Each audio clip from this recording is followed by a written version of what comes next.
Hello, and welcome to Conversations with me, Dr. Theo Blackmore, part of the Discover Voices Media Network.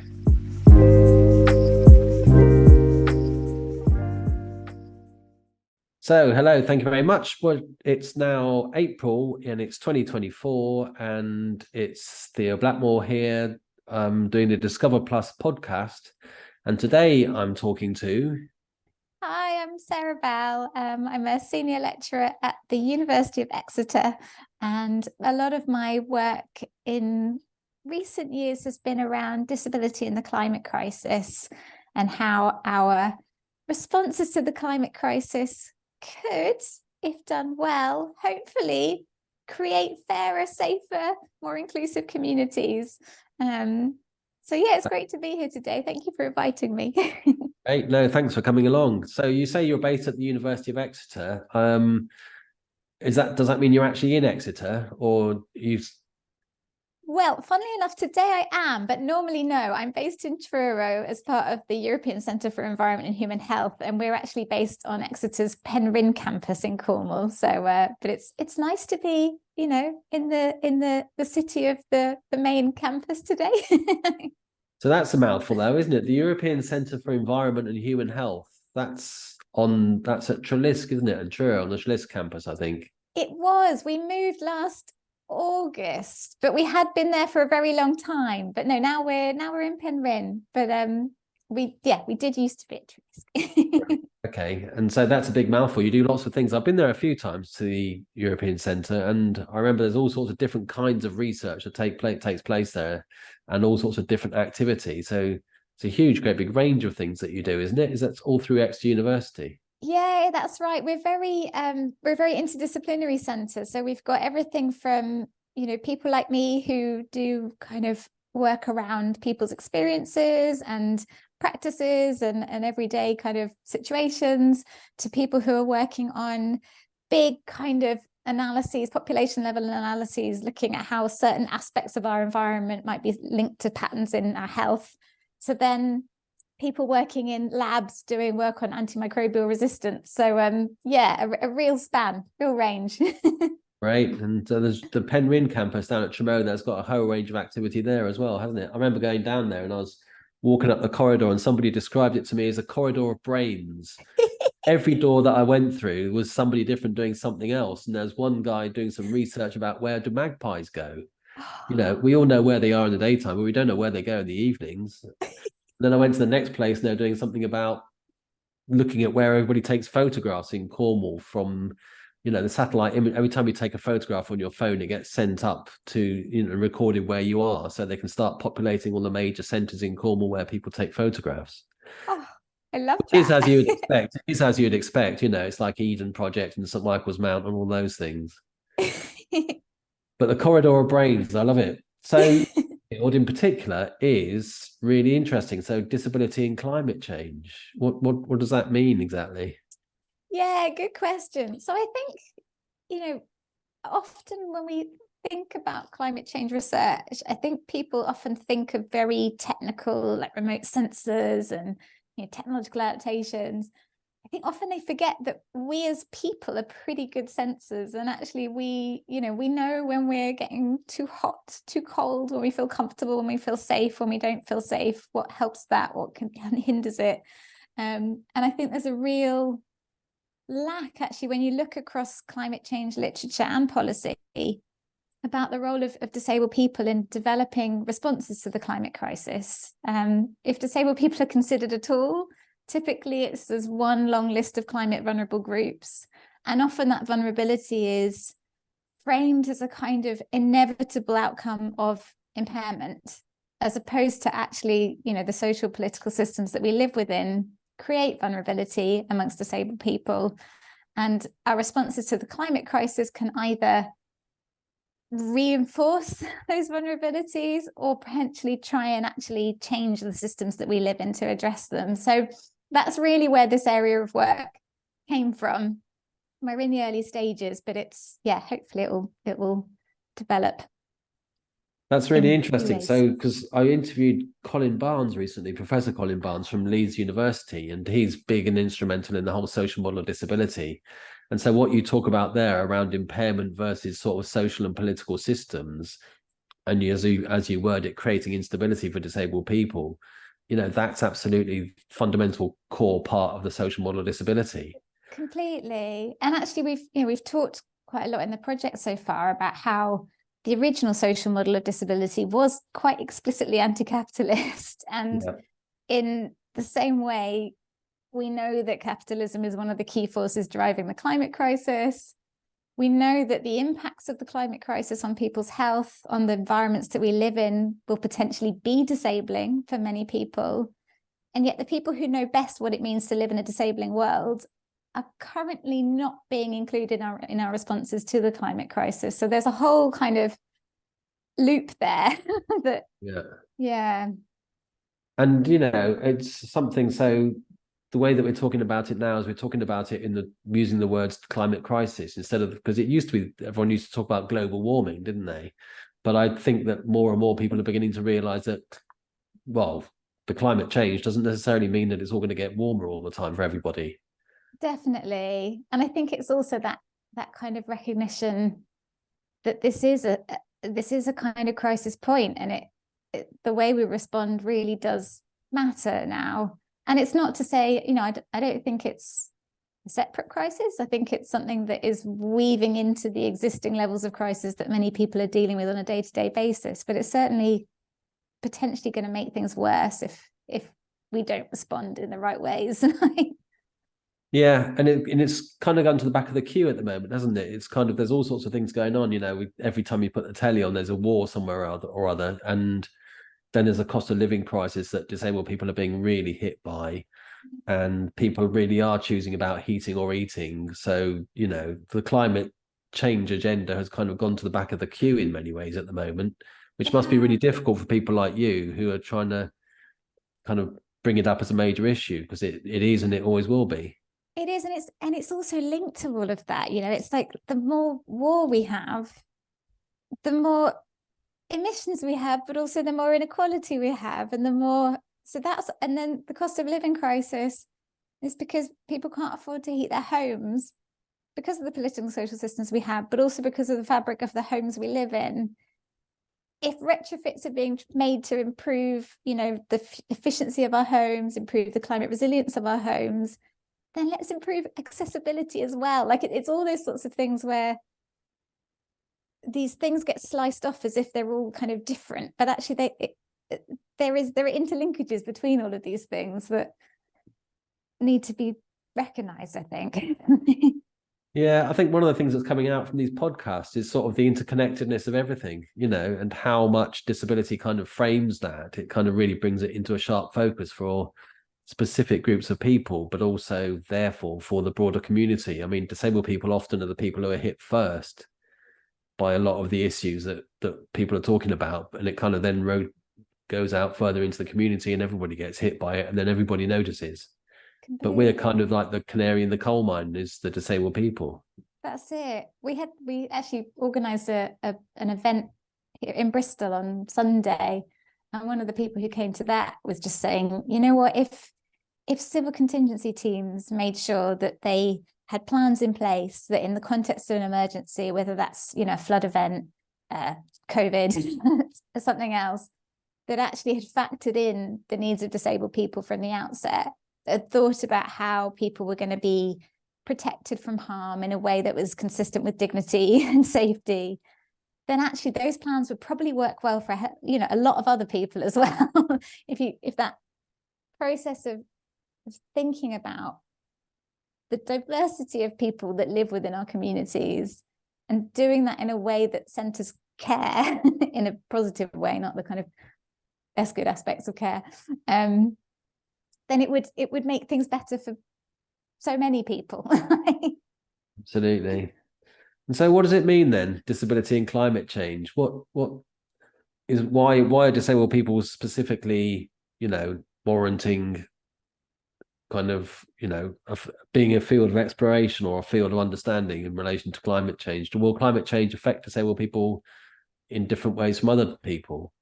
Yeah, it's a good question. I think there's, on the one hand, there are the risks. I think studies have highlighted that disabled people are 2 to 4 times more likely to die in an extreme weather event than non-disabled people.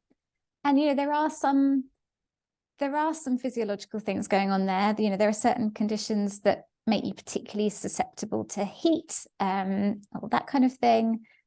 But there's also that thing of not being included in emergency preparedness plans, so not having a plan in place to protect you in the context of a flood. And then there's the thing of, we don't have that many accessible homes. We don't actually even know where those homes are at the moment in relation to where climate risks are predicted to be. So if a wheelchair user lives in a ground floor level access property that happens to be in a flood risk zone, then again, you're just at greater risk potentially than someone else. So there's that kind of side of it. And then I think the other side of it is just the value of making sure that we all have a place at the table when these plans and decisions and policies are being made, because, to get by in a world that is typically not made for you requires an awful lot of problem solving, resourcefulness, creativity, adaptability. All of those things are also really central to adaptive capacity in the context of climate change. And, that those skills are not really being pulled together. I think the other thing that Professor Julia Watts-Belser, I don't know if you've spoken with her, but she talks a lot about how, as a disabled person, you constantly have to learn to live within limits, whether that's the limits imposed by environments that aren't made for you, the limits imposed by other people making assumptions about what you can and can't do, bodily limits that sort of tell you if you're doing too much, you need to slow down. And so you have that experience of living within limits, but actually everybody needs to learn to respond to the climate crisis, but also that sense of knowing where to put those limits, that maybe instead of letting certain institutions, organizations continue to push planetary people's limits, they just need to be placed somewhere else. So there's that kind of expertise that's missing. And then the other thing is that if you're trying to push back against systems that are oppressive or that are exclusionary, and if people are doing that as part of the climate movement, well, people in the disability movement have many years of trying to push back against those types of systems. So again, there's expertise there that just isn't really being included at the moment or engaged with properly. So it was all those kinds of things really that brought us to start trying to bring more attention to disability and disabled people in response to the climate crisis. Sorry, that was a very long answer. No, it's a great answer because it brings in so many different things. That whole notion, the whole thing about the disability rights movement that's been going since the 1970s. So disabled people do have experience of that kind of campaigning work and that kind of what things people listen to and how to make a message concise enough so that people can understand it, but also leave it complex enough so that people can think about it and all of that kind of thing. But also the whole thing about disabled people being always on the margins and always the ones who are least thought about. So the thing about accessible housing is something that I've been going on about for a long time. People are so bored of me going on about it, but if you live in Cornwall, for example, and you're a wheelchair user and you need to have an accessible property, and you live with your friends nearby and your family nearby, somewhere down here where I live in sort of the west of the county in Penzance or St. Just or somewhere like that, the nearest accessible house might be 100 miles away. Yeah, that's it. And the idea that, oh, sorry. No, it might be 100 miles away, and it might be 100 miles away in a completely inaccessible area with a bunch of people who really don't like you. Yeah, and the idea as well that if in the context of an emergency, that it's down to you to get yourself out of harm, or that if you have to leave your own home, you can just stay with a family or a friend and stay in their home. Well, that presumes that all your family and friends have accessible homes. Or, in the kind of slower onset emergencies where people are having to go to community cool spaces or community warm spaces or community fuel banks, that assumes that all those spaces are accessible, which often they're not because they're voluntary led and voluntary run. And yeah, I think it's good that you are on a mission around accessible housing, because it's such an important topic. It really is. It really is. It's kind of at the heart of everything. But at the same time, as you said earlier, the whole thing about accessible housing, it needs to be well insulated and well equipped for the future, because we don't know what the future is going to look like. No. What they're saying is that in fact, in Cornwall, with the whole thing with global warming, and there's a Gulf Stream and the jet stream, but the Gulf Stream in the water might turn off, and so suddenly Cornwall might get a whole lot colder. Oh gosh. Because the amount of ice, polar ice, that's getting dumped into the sea because it's all melting. So suddenly it might cool down. Our homes are definitely not made for that in Cornwall. Absolutely not. If imagine you're waking up in the morning having a penguin in your garden. Yeah. But I mean, we've spoken quite a lot about wheelchair users and people with mobility issues. There's, disability is obviously such a very broad term. Are there other specific issues for different groups of people that we need to be thinking about in relation to climate change? Yeah, definitely. I mean, there's, I think again, sort of, I suppose, thinking in the emergency context, just another thing that's coming out of some of our early discussions is just thinking about how emergency warnings are accessible for people who are deaf, who perhaps, can't, or perhaps one person we spoke to was saying that actually, they don't have a smartphone. They can't just presume that all the other systems they're putting in place are going to work, and that BSL is always just forgotten. Certainly during COVID, when you think about the announcements, the fact there's no BSL interpreter there, but also that it's always somebody else is leading events about these things, and they'll bring a BSL interpreter there. Wouldn't it be great if a deaf person was leading the event with a BSL interpreter, for everyone else to be able to, there's that assumption that disabled people won't be leading these things and won't be kind of, anyway, that's another point. But, and I think also another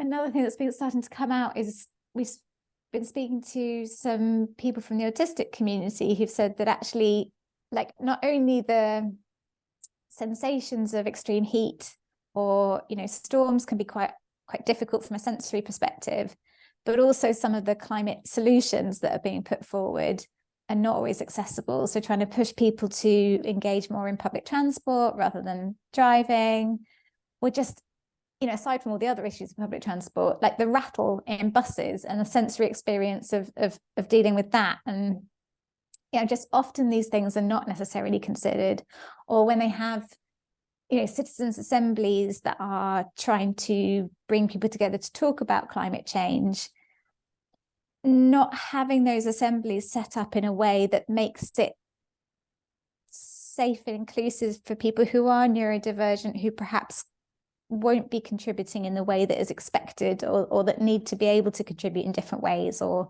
have quiet spaces to be able to go to, or so. Yeah, all of those things. And then obviously then, thinking about mental distress and mental health and the impacts of the climate crisis in terms of people who are kind of already experiencing mental distress for all sorts of reasons, how to then manage that extra load of climate anxiety on top of that. So again, a very long answer, but I mean, it is climate anxiety, isn't it? We are at a stage now of climate anxiety. I was having a conversation with somebody the other day, and it's so the way that we understand climate change is that we look at graphs, and we look back through time, and you spot the graph and you spot that it's going from left to right and it's going upwards. So gradually the world is warming up. But in my mind, probably very naively, I think that's kind of wrong in the way that we look at it. Because if you look back in time, of course, you can see things going up and the temperature increasing. But in terms of nature and the natural environment and the world in which we live, I think there'll just be a snap one day, a tipping point. And it won't be that we're going up gradually. It will get to a point when it just suddenly has gone out of control. And we may well, in my mind, of not to worry everybody who's listening to this, but I think in my mind that we probably may have passed that point, because the world takes such a long time to get over things, as it were. It's not a case of, like when you're a child and you trip over and you graze your knee and a week later it's gone. It's not like that in nature. If you wipe out an entire species, species are being wiped out at a huge rate, and then you can't just replace that, and it's going to have an impact. And I think that kind of graph also almost gives that false sense of being able to predict what's going on, doesn't it? Whereas, as you say, there's all these kind of lags and feedbacks and things in the system that, you know, it means that even if we do slow down emissions now, we will still see effects happening. And that doesn't mean that what we're doing is not making a difference, but it will just take time to see it. And we can't really predict what impact some of that stuff's going to have. But I think the other thing with climate anxiety is how we respond to that as well, that the risk is it becomes another kind of condition that gets medicalized and individualized as something that we need to fix, or this idea that it's some kind of irrational response to what's going on, whereas actually it's not an altogether unsurprising response to what's going on. And how do you then respond to that in a way that kind of brings people together to find ways to support each other through it? I guess it's that solidarity piece, isn't it? How do you actually stop people from feeling completely just overwhelmed by it and think, okay, well, if this is happening and if the environments that we're living in are going to change, how do we support each other through that? And how do we still keep a sense of home in places that maybe don't feel so much like home anymore because they're changing? And I think that's a really important part of this as well, just that more emotional aspect of climate response beyond just that sort of technological fix type thing. Right? Yeah, absolutely. I mean, you spoke about things there, and so in relation to the ideas about climate emergency, you know, we all have images in our mind from the telly again. So when you watch the news and you see the places are flooded, you know, right now places are flooded. I think if you catch a train to London, which I haven't done for a while, apparently it's just going through, you know, acres and acres and acres of water. When you're going through Somerset, it's just incredibly flooded at the moment. And there's things on the news about the farmers all talking about their fields basically having died because the soil's died, because all the animals and everything that lives in the soil is just flooded and has been for so long. In those sort of kind of emergency situations, I mean, what do we do? What can we do to help each other and to help disabled people to be safe in those situations? Yeah, I think it's a really important question, and that's part of what we're trying to look at in the project that we're working on. Is, you know, part of that is kind of resilience and emergency preparedness planning, because it's part of flood risk management, and it's part of making sure that communities are protected and supported in all of that stuff. Part of it is around the kind of mitigation piece, the slowing down those risks. And then a huge part of it is trying to get politicians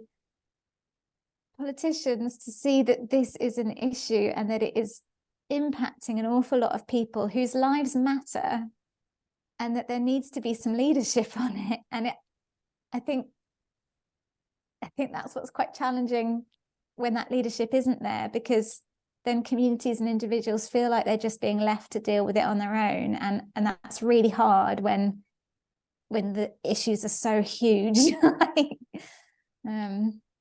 Yeah. You know, something that occurred to me the other day was just like, if you're a wheelchair user, for example, you're in your house. Well, I don't use a wheelchair, I use an electric scooter.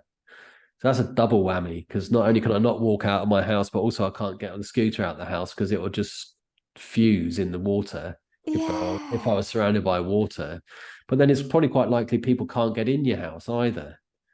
You know, so like health and social care, how are they going to get to you if that's what you need every day? Or, you know, and the emergency services aren't really kitted out to get me out and into something. What would they get me into? You know, a boat. 16 people carrying enormous me into a boat, and then where do they put me? Where am I going to? It's all that stuff that hasn't, you know, when you look through the kind of policies around flood risk management and response, and all you're really seeing is that there needs to be, people need to know how to get themselves out in an emergency, and if not, the first responders need to know who might need support. You kind of think that doesn't answer those questions. there's still quite a lot more thinking to be done beyond that. And actually at this event on Sunday, one person said, we almost need something like boats on our roofs. He was like, it's not that, but it's trying to think about things like that, where we just need to think about this completely differently to how we have been. And so, I'm not sure if we can all get boats on our roofs. In Cornwall, they just fill up with water and probably float away themselves. But yeah, it's all very difficult, isn't it? It's all a very difficult conversation to have, and it's not necessarily a conversation that people want to have or hear or listen to very much, because it is generally negative. What are the positive things that we can think about? And perhaps, are there positive things that we can think about? Yeah, I think there are. I think, just in some of the early conversations we've been having already, it's that there is, there are people who do care about this, and there are people who do want to come together and try and think partly creatively about what can be done, but also to put pressure on the people who should be thinking about this, and to support each other through that. I think obviously you're speaking to Emma Geen soon, but she was involved in co-producing, we think, the world's first disability-led community climate action plan in Bristol. Wow. And obviously they were doing it during the pandemic, so it was a really tough time to be doing that kind of process. But the plan, well, I don't want to give any spoilers, but it kind of highlights, what a city asks, so what they're asking the city to actually do to put in place, and what the community asks, so what we will do as a community to make this happen. And we're now building on what's in that plan to try and bring key people together to say, okay, how do we now make this happen? What needs to change to put these things in place? And I think just the more there are initiatives like that are actually breaking it down into really tangible steps and measures, the more it feels like something that can be tackled. Whereas I think when you step back and look at it all, it just feels far too much. But actually you can just, like, by breaking it down, by highlighting how, so much of what's already going on in terms of investments being made to try and improve climate resilience in cities, often with pretty small tweaks, actually, accessibility could be built into that. It's just that disabled people need to be at the table to highlight that needs to be done, and to highlight where it can be done and how. So I think it's making sure that those avenues for participation are there, and that people are properly supported to be involved as well. And seeing the hope where we can find it. I think it's really easy just to feel completely swamped in all the terrible stuff, but actually that there are little pockets of hope, and there are kind of other ways of thinking about it, and there are people who want to come together to try and push forward on some of the more progressive stuff. So I think taking hope where we can find it is probably quite good. Yeah, I think that whole thing, it's that old adage, isn't it? If you get people in at the very beginning, then you can make it accessible from the word go, and it's a whole lot cheaper than trying to do it afterwards. Totally. And plus, if the whole place is surrounded by water and everyone's indoors in the building, then how are you going to make it accessible? It's too late. Yeah. You have to do it. You have to do it at the beginning. You have to think about everybody. You do. And then, when building back after an event, build it back with access in mind as well. Don't build back the same inaccessible environments that were there before. Obviously you don't want it to come to that point, but just recognizing that at any point where changes are being made to the physical fabric of a place, or to policies that are being developed to shape how something's going to be done, well, disabled people need to be part of that. And so it does feel sometimes a little bit unmanageable as an issue, because it's, I was tracking an aeroplane flight. My son came over from Japan, lives in Japan, tracking his flight back to make sure it's all going all right. And just look on the phone, on your flight tracker, on a smartphone, and there's like 100,000 million aeroplanes up there all the time. And during COVID, it was really interesting because there were none. Yeah. But then as soon as and everyone was saying, oh, that's great, isn't it quiet, isn't it nice, isn't it lovely, and let's all live in our local communities and stop driving around all the place and let's use this as an opportunity to make some real sort of fundamental changes. But nobody did. And if you No. look on your flight tracker now, there's 100,000 million planes back up there again. And someone said to me something like, for each seat on an aeroplane per hour in the air, it's something like half a ton or a quarter of a ton of CO2 going up.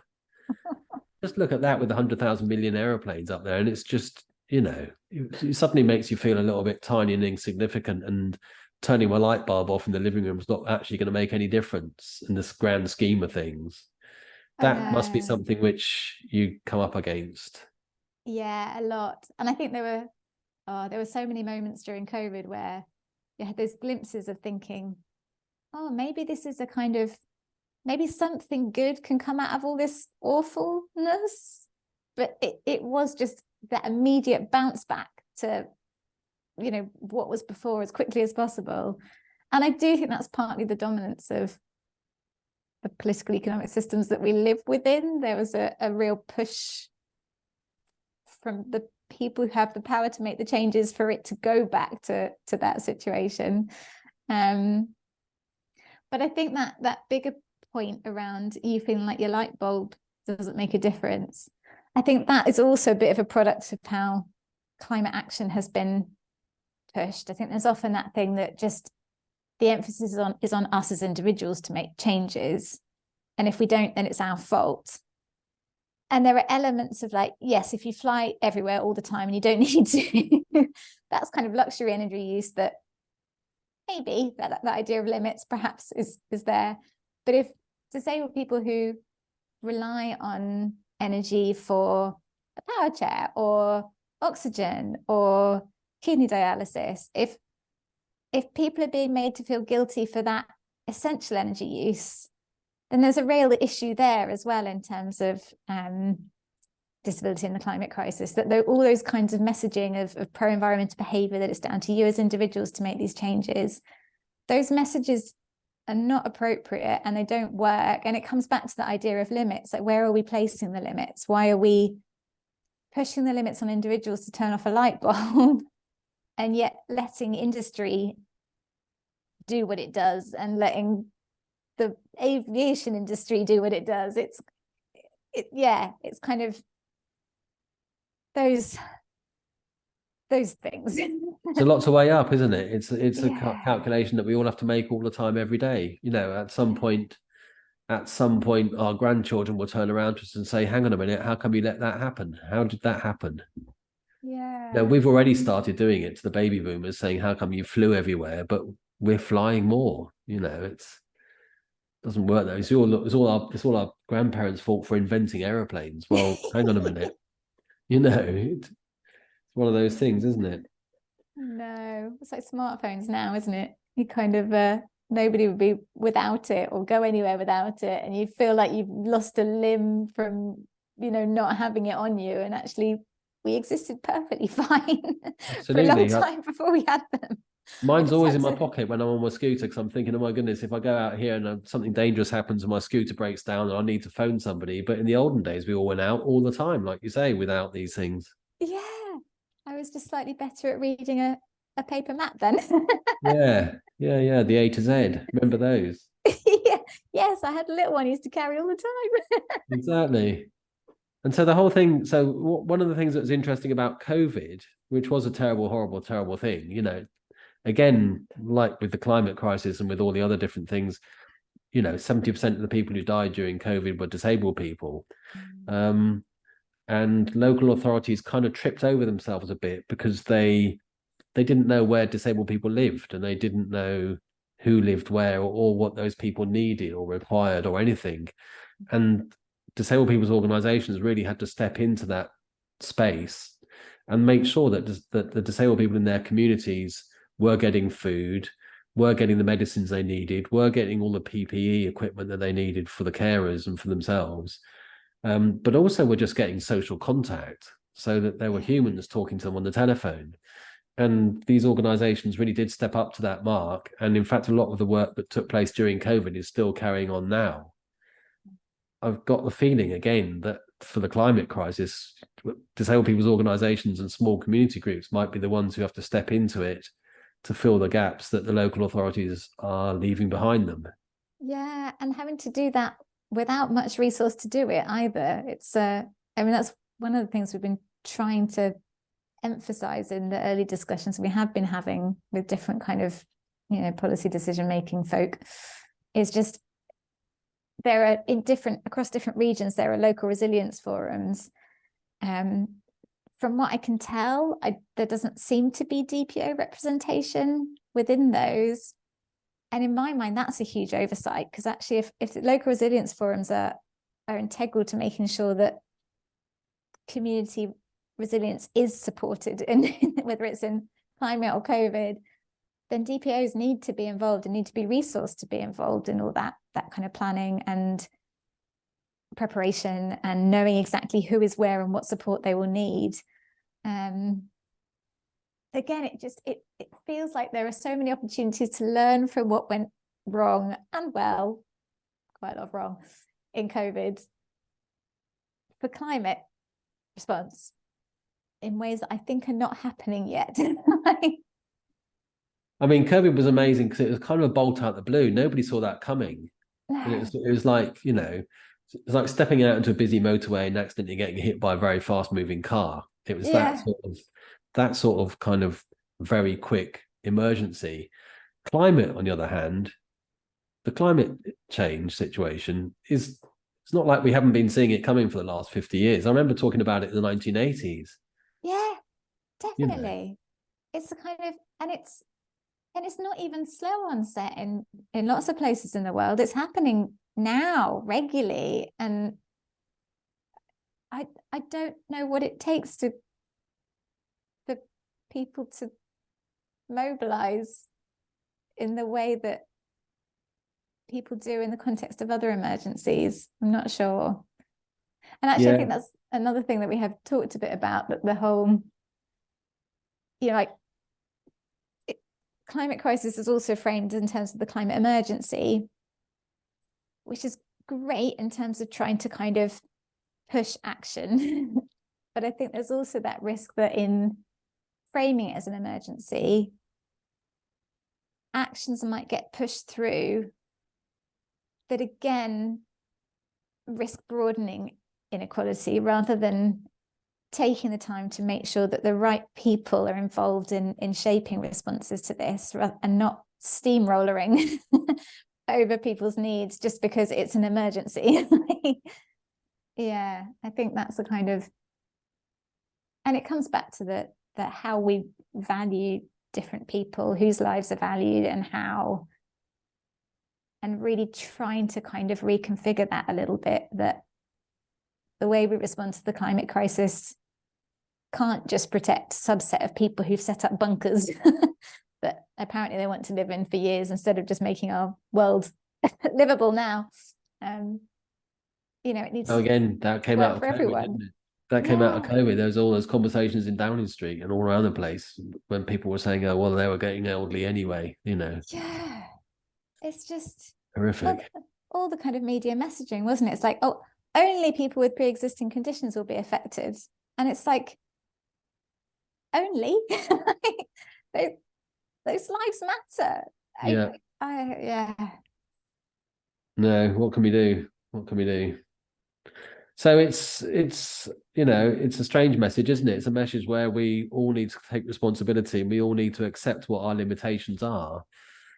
And there is also all the big old thing about hope. We just all have to kind of hope that people bite the bullet a bit and move ahead in some different ways. I mean, are there campaigning organizations working specifically on this in relation to disability and climate change that you know about? Yeah, there's a kind of a growing network, I would say. So when I first started looking into this, which was probably around 2018, it was really hard to find that much going on. There was work around disability and disaster risk reduction, kind of more internationally, but very little around kind of climate and disability. But now, obviously, I mentioned the work going on in Bristol. there's also, I get this acronym right, the Disability Inclusive Climate Action Research Programme, which is a program run by McGill University in Canada, but that's very much bringing together key organizations of persons with disability, OPDs and DPOs at the international level, as well as kind of academics, environmental groups, climate groups, to try and create more of a community around pushing for disability rights to be upheld within climate action. There's CBM Global, who they're an organization who've done an awful lot around disability in the climate crisis, particularly in global south contexts. So they're doing some really exciting stuff. Oh, and this is more like in terms of finding out about it, but the Disability Debrief newsletter that goes round, they've got a whole section around climate and disability led by Anya Kelly Costello. And so reading their work is great if you just want to kind of get a sense of the things that are going on. And Anya also hosts a podcast called Enabling Commons, which again is kind of sharing work going on internationally, really, around disability-led responses to the climate crisis. So that there are kind of exciting pockets of things, and I think it is starting to come together. There's still no dedicated disability caucus at the UN Framework Convention of Climate Change Conference of Parties. It's the annual conference where people get together and, in theory, talk about what states are going to do to act on climate change. The value of it is contested, but increasingly there is at least more disability representation there, I would say, compared to a few years ago. So yeah, there are things going on. Yeah, good. I mean, we are talking here from, I'm in Cornwall, Disability Cornwall, and you're in Exeter, and we're talking about it, and we are very much located in the global north. And of course, climate change is a global issue, and as you mentioned there, the global south. And in relation to disability, we just never hear about it. And in other countries, there are countries which are only like 2 centimeters above sea level at the best of times, and which are currently now disappearing before our very eyes.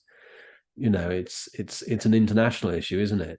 It is. And I think the Pacific Disability Forum has been particularly active in this space. We met with them, I think it was 2019, maybe. And we're just talking a bit around how, so countries like Kiribati, who are having to put some kind of plans in place for a point when the country may no longer be inhabitable. And, they were talking about, if you rely on climate migration, there are so many countries that still see disability as a kind of burden, and so actually disabled people are at risk of not having that option for kind of planned climate migration.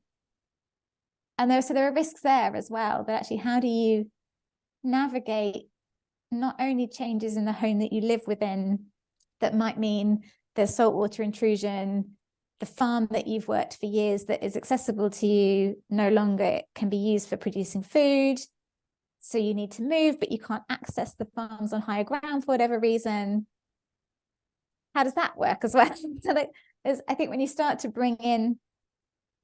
look at how this is playing out in different contexts, it brings in different levels of complexity and different issues to really think about. But it is really good that, people like the Pacific Disability Forum, that climate crisis is actually really up there in what they're doing. Yeah. I mean, it has to be, doesn't it? Because some of the countries won't exist, like you say. Yeah, exactly. And then you touched on the issue there about migration. People having to migrate from their country or from their location because of, the big issues are that we all hear about all the time, are kind of people fleeing war and famine and plague and all of those difficult big things, but increasingly it will be climate. People are fleeing, leaving places which are no longer habitable because they're too hot or too cold or whatever it might be, too wet. And again, And how do disabled people fit into that migration context? Do they? Yeah, and there's a big climate justice piece there as well, you know, that if many global north countries who are responsible for current emissions levels are making the homes of people in the global south uninhabitable, then we need a very different stance and approach to migration than is currently there. And that extends to how disabled people are treated within the migration system and how disabled asylum seekers and refugees are treated. And yeah, it I mean, we're seeing it across the whole of Europe, aren't we? But across the whole world, America's always building up bigger, stronger walls, and then we're watching people literally drowning in the Mediterranean and drowning in the Channel, and it's horrible, all of that. And it's no one's tackling it, no one's talking about it individually, but doesn't seem to me to be any kind of collective response to that, which there really does need to be. And I think there probably could be, if there were a collective response, quite an effective and easy response to it, but everyone's just so narrow in their own little bubbles, freaking out individually. Yeah, I think that's it. And then I think because of the way these issues get conveyed in the media, people also don't get the whole picture. You know, people's lives are kind of reduced to numbers of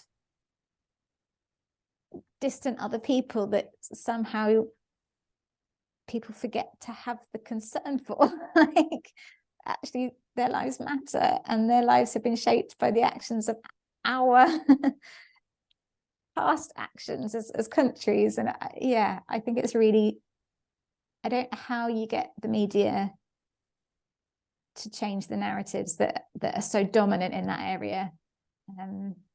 Again, some political leadership would be helpful.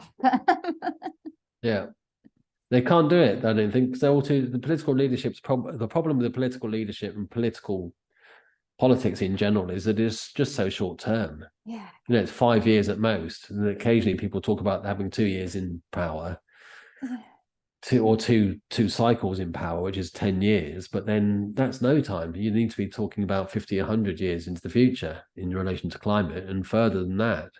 Yeah, and I mean, for however long I've been learning about climate change and thinking about it, people have been calling for cross-party consensus on what needs to be done politically to address climate change, and it just doesn't happen. No, I don't think it can. I think they're all you can't put them in the same room. They fight like cats in a sack. Yeah. Horrible. So that's been really interesting. I mean, the interconnectedness of all things is kind of the overwhelming message for me. Is just like how much everything is all related, and you start a conversation about climate, and you're talking about insulation in housing, accessibility in housing. You're talking about migration crisis. You're talking about energy. We're talking about the need to have the equipment that we've got. Everything is just kind of all interrelated in this issue, and it just is a big tangle. One of my colleagues calls it a sticky problem. Yeah. One of those problems that you can't ever solve. It's not necessarily solvable and it's just always people visit it and revisit it, but never quite touch it and tackle it. And it's one of those things, isn't it? It's a sticky problem. It is. But I think, being able to pull out the threads that can be tackled. So I do think, if you can highlight that, for example, there are works to change the decent home standard, or if there are things going on to improve the baseline energy efficiency of all homes or whatever, if you can at least get accessibility considered within that work. So it's almost like it's finding the little bits of it that you can start to chip away at, and then other bits will come. But I think if it feels like something that you need to do everything all at once, all in one go, then yeah, it feels far too much. But it's like that old proverb, isn't it? How do you eat an elephant? Yeah. Cut it up into bits. Yeah. I prefer, because I'm kind of vegetarian, I prefer how do you eat a bicycle? Because very famous Frenchman who ate a bicycle, and he did it by literally cutting it up and then filing it down into iron filings and putting a little bit into his meals.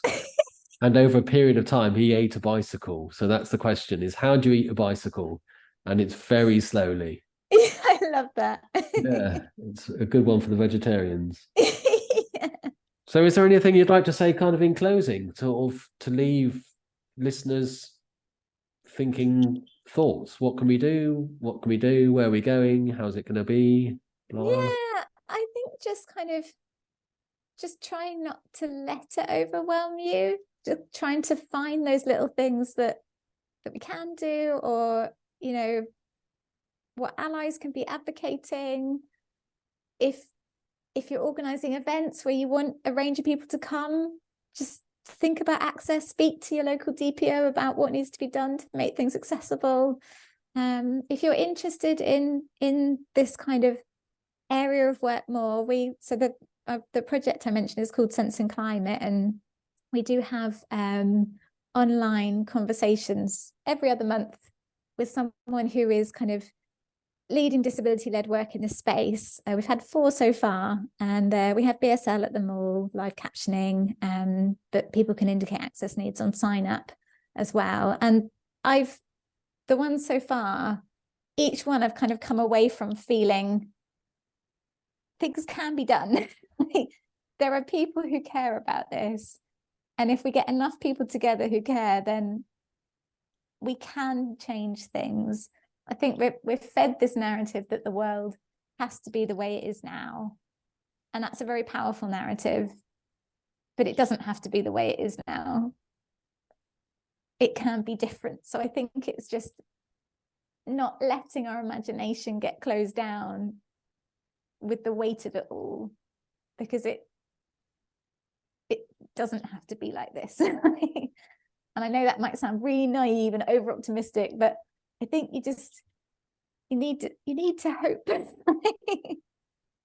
You know what people have said in the past, because there have been horrible things going on in the past, and people have said in the past things can be different, and then they go on and become different because people move in certain ways, and it's kind of about spotting power and where the power is, and who's controlling the narrative, and why are they controlling it, and are they getting richer out of it, and all the sorts of different things. But you know, we've as a species, the humans have come through some very difficult times, and we've come out the other side. We're not there yet, but we're getting closer to somewhere which is better.